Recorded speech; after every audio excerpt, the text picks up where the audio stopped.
Pak Menteri, terima kasih sudah mengajak saya untuk masuk ke dalam ruangan. Anda most of the time selalu ada di kantor, kalau ada di ruangan. Saya lihat juga banyak lukisan di sini ya, Pak ya? Iya. Karena kita ini kan Kementerian Koordinator termasuk bidang kebudayaan. Jadi bagaimana budaya Indonesia itu harus dikedepankan lah. Gitu. Ini juga banyak lukisan para presiden-presiden Republik Indonesia. Kenapa ditaruh bergabungan gini? Apa filosofinya nih, Pak? Jadi saya sejak di Mensesnek, setiap periode pemerintahan, periode kepresidenan, saya selalu pesan ya ke seorang pelukis realis di Semarang untuk menggambar semua presiden dan mantan-mantan presiden. Jadi sebelumnya juga sudah ada. Jadi tapi sekarang kan periode ini ada Pak Prabowo, selain mantan ini yang lain-lain ada mantan presiden yang lain.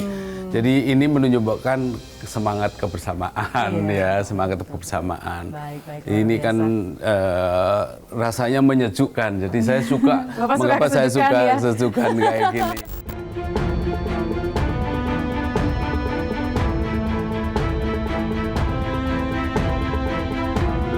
Segala persiapan terus dimatangkan pemerintah jelang Ramadan dan Lebaran 2025. Demi kelancaran beribadah dan kenyamanan mudik Lebaran, Kemenko PMK meminta Kemenko Infrastruktur untuk mempercepat proses pembangunan sejumlah jalan tol. Harapannya, jalan-jalan tol yang tengah dibangun akan segera rampung dan bisa digunakan di momen Lebaran tahun ini. Selain itu, Kemenko PMK bersama Kemenko Infrastruktur juga terus memitigasi potensi bencana dengan normalisasi sungai dan waduk. Terkait dengan infrastruktur seperti apa, Pak? Proyeksinya ke depan masih sesuai dengan arahan Pak Presiden? Nanti Pak Menko Infrastruktur lah yang menjelaskan. Bahas, ya. Tapi sinerginya dengan kami bagus karena misalnya contohnya kami sekarang sedang mempersiapkan beberapa waktu yang lalu kita kan mudik Nataru ya. Sekarang ini kan kita harus mikirin juga untuk Lebaran, Ramadan dan Idul Fitri. Dan salah satu itu karena itu adalah sebuah acara keagamaan Ramadan di dalam koordinasi bidang kami di Menko PMK. Tetapi kelancaran dalam beribadah, kelancaran untuk mudik, kelancaran bersilaturahmi kan juga sangat terpengaruh dengan infrastruktur. Oleh karena itu beberapa tahun yang lalu kami silaturahmi ke Pak Menko Infrastruktur, bagaimana kita mensinergikan antara demand dan supply. Kami kan demandnya, supply-nya kan dari Kemenko Infrastruktur, bukan hanya masalah mudik tetapi salah satu yang menjadi urusan kami kan juga kebencanaan. Karena BNPB saya mau bahas lebih dalam saat terkait itu, Pak. Bagaimana Pak penanggulangannya dari PMK? Jadi kita sudah berkoordinasi dengan Menko Infrastruktur untuk mengantisipasi memperbaiki revitalisasi sungai dan lain-lain supaya mengurangi risiko. Kan ada risiko ada potensi risiko yang tidak bisa kita kendalikan misalnya kontrol, misalnya perubahan iklim dan lain-lain. Tapi kalau infrastruktur kan masih bisa. Terus yang kedua kesiagaan, baik kesiagaan dari sisi orang, dari sisi individu maupun dari sisi institusi.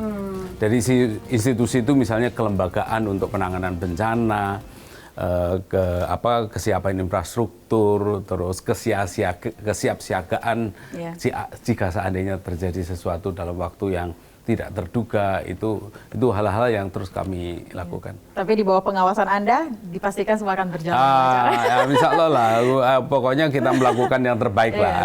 Pak, di ruangannya saya cuma ada bawa kayu nih, Pak. Ini saya lihat ada gebyok. Ini kenapa Anda taruh gebyok ada di sini, Pak? Gebyok itu. Boleh saya sentuh gebyok. Ya, ini adalah. Ini baru, Pak, atau gimana, Pak? Iya, baru ini baru. Ini produk dari Jepara, tapi di-finish secara berbeda ya. Karena karena di sini kementerian ini kan menangani kebudayaan. Jadi mengapa ada banyak lukisan di sana, terus kemudian ada ini termasuk gebyok supaya ada story kalau ada tamu asing dan seterusnya, kita ada story. Ini loh Indonesia punya warisan budaya yang begitu kokoh gitu. Iya, luar Jadi ini biasa. termasuk kebiok inilah. Pak, di Kemenko PMK ini kan ada yang namanya PMK Academy. Mungkin bisa Anda jelaskan sedikit tentang ini, Pak? Saya lihat ada apa ya, kaitannya dengan AI juga. Sebenarnya seperti apa Pak penerapannya? Jadi gini, karena kami ingin kita membranding diri sebagai smart ministry. Smart ministry, okay. Jadi kita worknya juga harus smart. Jadi mengapa kok demikian? Karena pressure beban kerja itu akan terus meningkat. Beban kerja pasti akan meningkat. Yeah. Volumenya meningkat, tuntutan masyarakat meningkat. Iya, betul. Tetapi jumlah orang kan nggak boleh meningkat, ya. Nah, oleh karena itu gapnya itu adalah dengan bekerja lebih smart, bekerja lebih cerdas. Nah, untuk itu butuh SDM yang kuat, SDM yang berinovasi. Oleh karena itu kami di sini buat, ya bukan jangan dibayangkan akademi seperti akademi sekolah apa, gitu. Tapi PMK Academy itu adalah untuk capacity development dari staf internal kita dan juga bagi staf-staf PASN yang lain. Jadi satu adalah kita mendorong supaya staf-staf muda itu punya global exposure. Makanya ada les bahasa Inggris, ada tes fasilitasi untuk cari beasiswa, untuk cari letter of acceptance dan lain-lain. Itu PMK Academy yang pertama. PMK yang Academy yang kedua adalah untuk work smarter, jadi bekerja lebih smart, termasuk misalnya AI, ya pemanfaatan AI, ya bekerja lebih smart. Kita melakukan, makanya tadi teman-teman ada nulis smart shortcut, gitu. Ya, jadi bekerja lebih cerdas supaya apa? Supaya bisa work-life balance.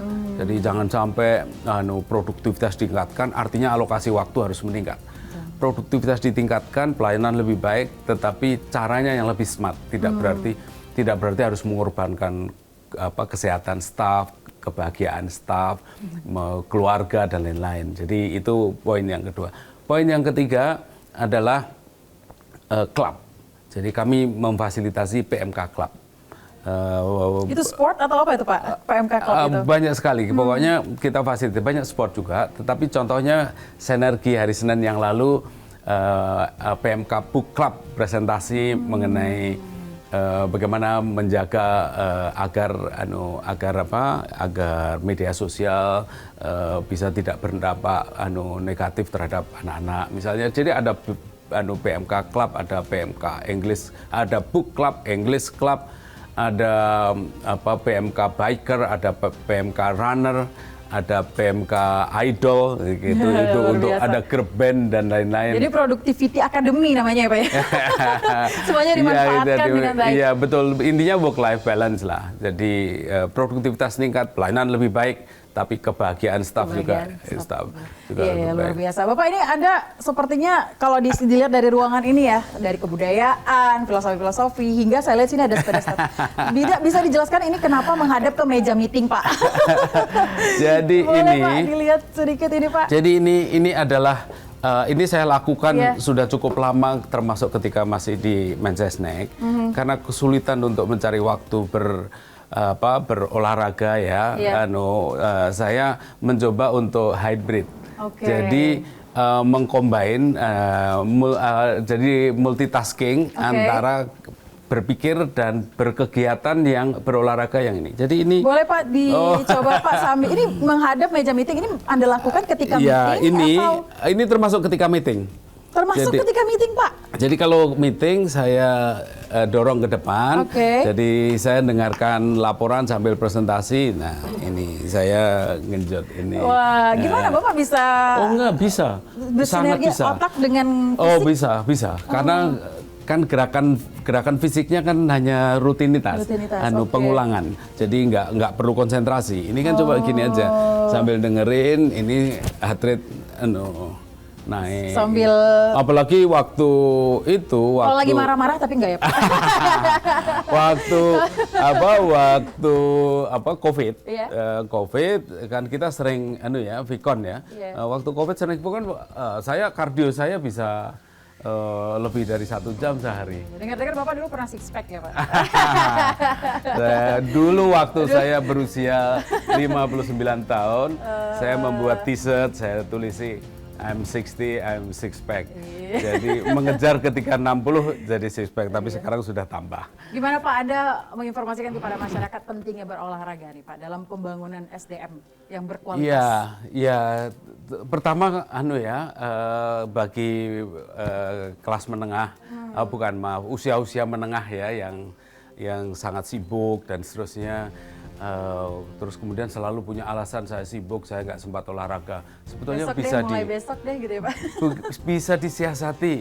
Gimana Pak? Kasih tipsnya, Pak. Kalau habis dari subuh bangun sholat subuh, setelah sholat subuh saya tidak segera berdiri.